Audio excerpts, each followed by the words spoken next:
से स्वागत किया जाए। ये जोरदार ताली होगा भाई। बहुत बहुत धन्यवाद।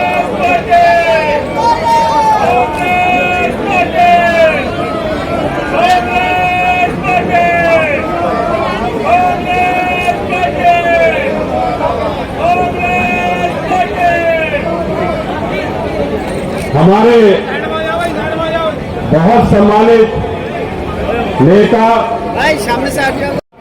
बल्कि पूरे भारतवर्ष में अपनी एक अलग पहचान रखने वाले अखिल भारतीय कांग्रेस कमेटी के सम्मानित महासचिव आदरणीय श्री सचिन पायलट जी आपसे रूबरू होने के लिए, आपसे बात करने के लिए पधारे। हम सब एक बार जोरदार तालियों से सचिन पायलट साहब का स्वागत करें।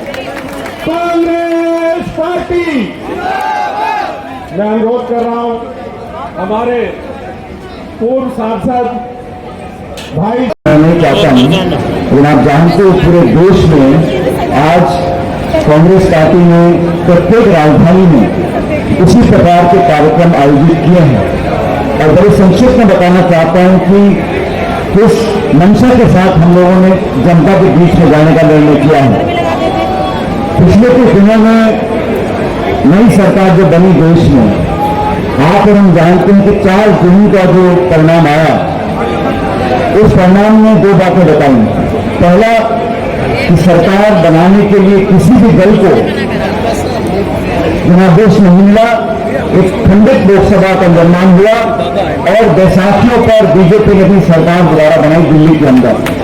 और सरकार बनने के बाद कांग्रेस पार्टी के आग्रह पर राहुल गांधी जी ने विपक्ष का नेता बनना मंजूर किया और संसद के अंदर लोकसभा जो दिन चली, वहां पर सरकार की जवाबदेही तय करने के लिए जो सवाल पूछे, जिन बातों को उठाया, जिन मुद्दों को लेकर सरकार को उन्होंने कटघरे में खड़ा किया, उसी का परिणाम कि जो नए नए बिल और कानून सरकार बना रही है, लगातार उनको जवाब देना पड़ रहा है। जब जवाब नहीं मिलता तो अपने हाथ खींचने पड़ते हैं।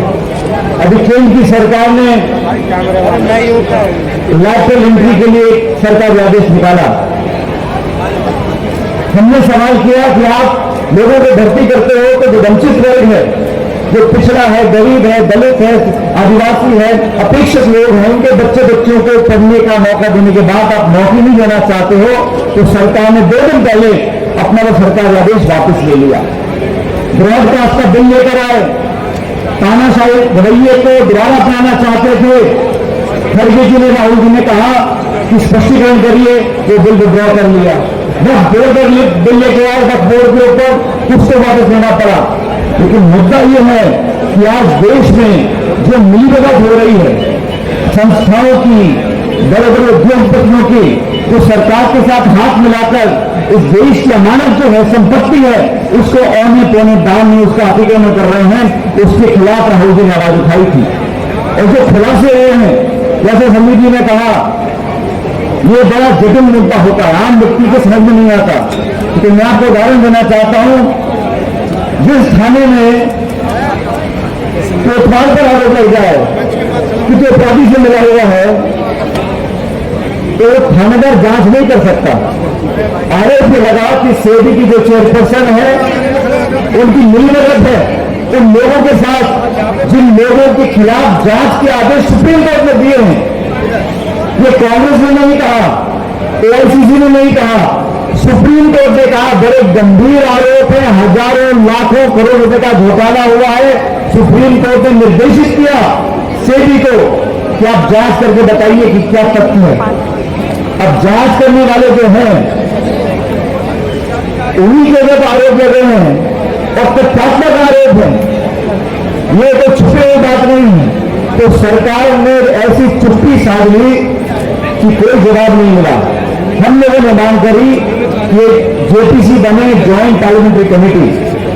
और मैं भाजपा के साथी से पूछना चाहता हूं, बहुमत तो आपका है पार्लियामेंट में, अगर जेपीसी बनेगी उसका चेयरमैन भाजपा का होगा, अधिकांश सदस्य आपकी पार्टी के होंगे, और आप जो हमेशा कहते हो कि विपक्ष के नेताओं पर ईडी के छापे, इनकम टैक्स के छापे, सीबीआई के छापे बोल को अगर गलत नहीं किया तो जांच से क्यों डरते हो? तो हम तो कह रहे हैं जेपीसी का चेयरमैन आपका, जेपीसी का बहुमत आपका, अब जांच तो कराओ। जब तक जांच ही नहीं कराओगे तो तथ्य तक कैसे पहुंचेंगे?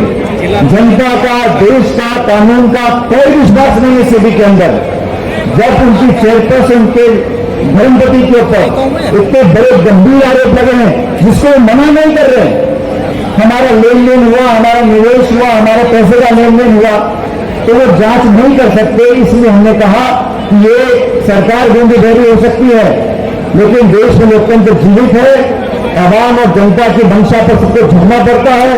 कांग्रेस पार्टी पूरे देश में प्रत्येक राजधानी में जाकर इस बात को उठा रही है कि आपको जेपीसी बनानी पड़ेगी। और मैं तो सीधा सरकार से पूछना चाहता हूं, अगर कुछ गलत नहीं हुआ, आपने कुछ गलत नहीं किया, अगर हजारों करोड़ निवेशकों के भविष्य को अपने अधिकार में नहीं ढकेला, मार्केट को मैनिपुलेट नहीं किया, आपने कुछ गलत काम नहीं किया, तो अब जेपीसी को बनाने से क्यों भी डरते हो? आपने बड़े बड़े दावे किए, ईमानदारी के, प्रतिस्पर्धा के, पारदर्शिता के। 10 साल में जनता ने देख लिया अमीर गरीब की खाई कितनी बढ़ गई है। जो चंद उद्योगपति सरकार के साथ रहते हैं उनके तो बारे नारे हो गए, और जो गरीब बेचारे जो मजदूरी करता है, नौकरी करता है, मध्यम वर्ग है, छात्र है, किसान है, महिला है, ये सब पीछे होते चले जा रहे हैं। इस गरीबी की खाई को जो बढ़ाया है, अमीर गरीब की खाई को, इसके लिए सिर्फ और सिर्फ वो लोग जिम्मेदार हैं जो दिल्ली में बैठकर नीति निर्माण करते हैं। इसलिए साथियों, मैं धन्यवाद देना चाहता हूं वीरेंद्र यादव जी का, उनकी पूरी कमेटी का, दिल्ली प्रदेश कांग्रेस कमेटी का, कि आप सबको यहां पर बुलाया।